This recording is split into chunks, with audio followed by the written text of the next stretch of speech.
Shock rarely announces itself. It bleeds in at the edges, a cold prickle in the wrists, a metallic taste under the tongue, until your own pulse becomes an alarm you can't silence. That's how it moved through Buckingham Palace, through polished corridors that had seen everything and therefore believed they could never be surprised, when the cameras winked red and the world leaned closer. Prince William stepped forward the way stone cliffs meet the sea, unmoved, inevitable. His voice didn't climb. It landed. And with it came the sentence no one expected to hear spoken aloud within 1,000 years of ritual. Queen Camilla's coronation title was revoked. The words didn't arrive. They detonated. Gasps ricocheted off marble. Courtiers paused mid-stride, mid-breath, mid-bow, suspended like dust in a sudden beam of light. The portraits, oil faces that had watched dynasties buckle and mend, seemed to tilt, as if listening. For one stretched instant, gravity left the palace. There was only that sickening drop when the ground lets go and you are still there, stepping into nothing. He spoke as though reading off the barometer rather than stirring the hurricane. Her Majesty's title no longer stands. Clean, precise, irreversible. Not theater, surgery. A gloved hand and a sharpened scalpel, honed by years of silence and the weight of crowns. Tradition didn't crumble. It was pried loose in a single cut. Staff glanced sideways as though for a cue the universe had forgotten to give. Do we curtsy? Do we retreat? Do we pretend we didn't hear the air erase a queen between two heartbeats? Outside, the update engines roared awake. Phones shivered across desks where fountain pens used to sleep. Paragraphs vanished from the royal website as though a tide had sucked them back into the screen. In newsrooms scattered from Auckland to Alberta, the same headline pulsed in red: Prince William revokes Camilla's coronation title. By the time the echo faded, the ledger of history had a new entry, inked and cooling. Camilla didn't speak. Her eyes widened, her lips parted, breath stalled as if someone had thinned the air. She had climbed rung by rung from scandal to ceremony, while the world booed below, each step sanded smooth by patience. Now one sentence, one breath, one signature, and the ladder was gone. Aides attempted to manufacture normal with brittle smiles and careful hands. They traded old words for new ones in hushed, trembling syllables. Not loyalty, not decorum, survival. Beyond the gates, lenses strained to catch the next frame, because everyone understood the scale. This wasn't revision. It was daylight dethronement. For some, it was justice delayed finding its clock, the wind shifting at last and blowing dust off Diana's name.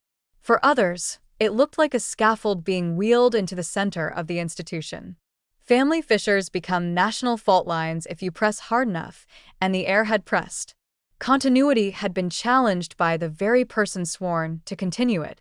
No one knew how the king would answer, or whether he still could. This wasn't a tantrum. It was the end result of months that rusted quietly like a chain left out in rain. The choice had the ache of secret midnights on it. Trace the line back and you arrive at Clarence's house, a room with curtains that never quite sit straight, Princess and William seated without witnesses, without ceremony, two fixed points the storm couldn't move. Anne's voice traveled like steel wrapped in velvet. It's time. She slid an envelope across the table, small enough to vanish into a coat pocket, heavy enough to tilt a dynasty. Inside lay a draft decree, Charles's signature in the right place, the language oddly softened, diluted, feathered by a familiar, careful hand. Not a coup of soldiers, but of sentences. Not a knife, but a pen. In the margins, edits that bent the state toward pageantry and away from spine. William read while trying to remember how to breathe on steady ground. Fatigue could explain 1,000 things. It confesses only one. And did not flinch. Her intuition had been pacing for months, irritated by doors that shut too softly and calendars that seemed to bend around one orbit. She laid it out like a commander forced into confession, counsel isolated from the king, access throttled and called care, influence that arrived like blanket warmth and left as constriction. Subtle, effective, dangerous. He thought of his mother.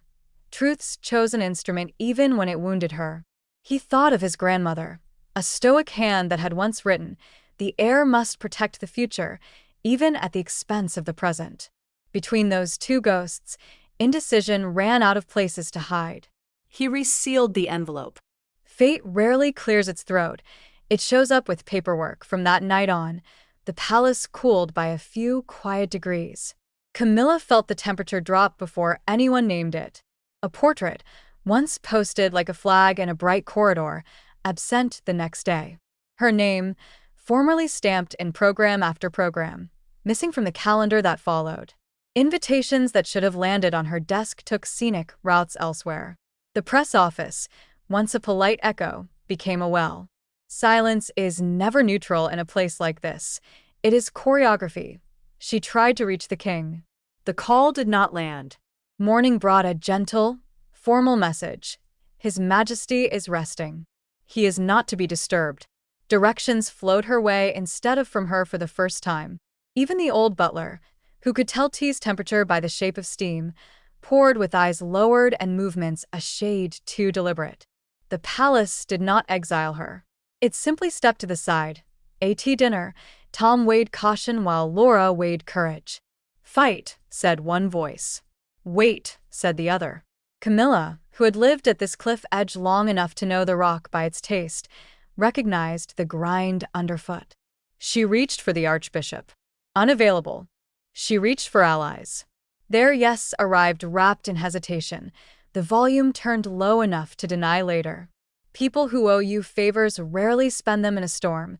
Dawn delivered a letter with William's crest pressed into wax like a verdict. The language could frost glass.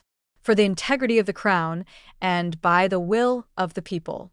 Authority hereby rescinded. No right of appeal. No soft landing. 14 words can end a chapter, 10 more can bolt the door. By order of the Prince of Wales. She read that line again and again as though repetition might abrade declaration into suggestion. A memory surfaced, not warning, just truth, spoken by the late Queen over a cup that had gone cold. Titles are fragile. They belong to the crown, not the person. You don't understand that until the crown takes back what it loaned you. The palace didn't feel hostile. It felt indifferent. Hatred insists you matter. Indifference says you don't. Grief hardened into iron. Iron learned the grammar of strategy. She called in her press secretary. The first draft reached for dignity. Later drafts grew teeth. If the prince believes he alone defines loyalty, then the foundation is already broken. Advisors blanched. Lines like that aren't statements. They are flares aimed at dry grass. She reached for the king again and, this time, a threadbare voice found her. He did not defend. He did not condemn. Silence can absolve or abandon. Either way, it leaves you cold. Rumors sprinted ahead like thin shadows at noon, that she was compiling letters, recordings, tender seems to be worried into fault lines. Legal teams woke like old lions, slow to stand, slower to roar. But law moves with grace, and vengeance with velocity. If there was to be a fight, it wouldn't be in court. It would be on the cliff where family and state argue about who owns the shoreline. The king listened from rooms that smelled of medicine and dust. It is all unthreatening, he told the heir, the most discreet confidant any monarch ever keeps. He considered a life fought for love and crowned with consequence. He slid off his wedding ring, gold cold as regret, and placed it beside a photograph of a woman who had once taught the world that hearts are not props, they are explosives. "Forgive me," he whispered, and whether he meant Diana or the nation or himself, even he might not have known, William prepared to stand before a country that had already made up its mind in 100 contradictory ways. Catherine's counsel stayed steady as the North Star. If you want the people to believe in the monarchy again, begin by believing in yourself. Belief is no anesthetic.